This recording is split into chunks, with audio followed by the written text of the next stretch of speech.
Oui, tu m'avais coupé en fait la parole. J'ai cité des pays qui ont des partis uniques. Les États-Unis n'ont que 2 partis. La France, bon, quand tu prends gauche, droite, centre, tu as 3-4 partis. L'Allemagne, à ma connaissance, c'est à peu près 3. Et je vous donne l'exemple des pays qui n'ont qu'un seul parti politique. La Chine, l'Iran, la Corée du Nord. C'est les plus forts aujourd'hui. Les Africains veulent se diriger vers les plus forts ou bien vers les plus faibles, ou on va leur passer encore des chaînes au cou. C'est la question à laquelle il faut répondre. Qu'on soit malien, togolais, libyen, mais la Libye, justement. Et à côté, on a vu ce que cette démocratie, ces droits de l'homme ont apporté. On n'est pas contre la démocratie. On n'est pas contre le multipartisme. Mais la démocratie, dès qu'elle est devenue une arme fatale contre tout noir qui veut s'émanciper, on doit la rejeter. C'est tout. Je reviens. Qu'est-ce qui a amené Assimi Goïta au pouvoir? Il faut aller au début. On ne peut pas commencer une histoire au milieu. Mais c'est le terrorisme. Est-ce qu'aujourd'hui, tous les coins du Mali sont calmes? Il n'y a plus de problème? Et les policiers disent à Assimi Goïta, mais mon colonel, vous avez bien fait votre travail. Bon, vous pouvez maintenant passer la main. Ok, tout le monde serait d'accord. Mais maintenant, ce qu'ils font, d'abord, c'est de l'ingratitude envers Assimi Goïta. Et tous les sacrifices que lui et ses compagnons ont consentis, c'est de l'ingratitude. L'Africain n'a pas de héros. Les Napoléons, c'est des pilleurs, des égorgeurs, mais c'est des héros français. Tu vas à Paris, tu sais combien d'édifices ou de rues portent les noms des guerres napoléoniennes? Avenue de Iéna, avenue de Wagram, avenue d'Austerlitz. Mais c'est des guerres napoléoniennes. On n'allait pas là-bas pour embrasser les gens, mais c'est pour tuer. De Gaulle, c'est un héros en France, mais c'est lui qui a passé l'accord colonial du franc CFA au cou des Africains.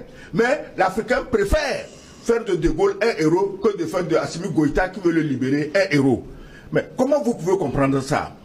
Il faut qu'on enseigne mieux l'histoire de nos pays à la jeunesse. C'est la méconnaissance de l'histoire qui met les gens dans les situations-là. Le Mali est une puissance depuis le début de l'histoire. Quand les Soundiata Keïta se battaient à Kirina en 1235 contre Soumaoro Kanté, le roi de Soso, où était la France? Où était l'Angleterre?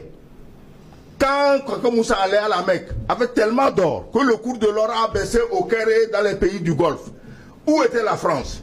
Où était l'Angleterre? Où étaient les États-Unis? Ça n'existait même pas. Personne n'était encore allé en Amérique, à part le frère justement de Kaka Moussa.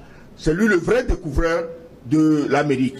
Donc on ne peut pas continuer à être les derniers de la planète.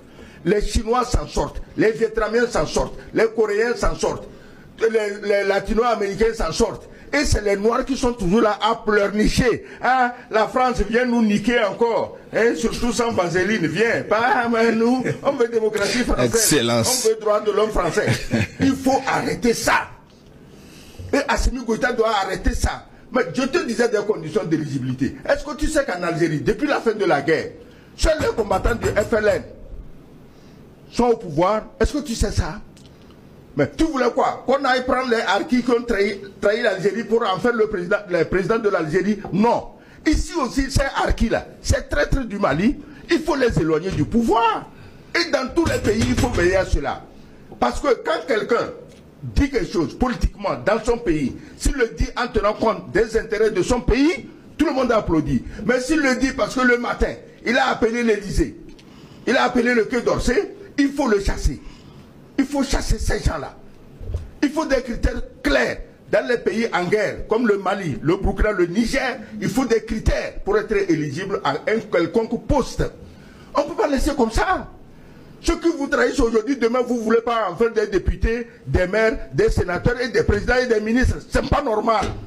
L'Afrique doit se réveiller et elle doit se réveiller pour elle-même. D'ailleurs,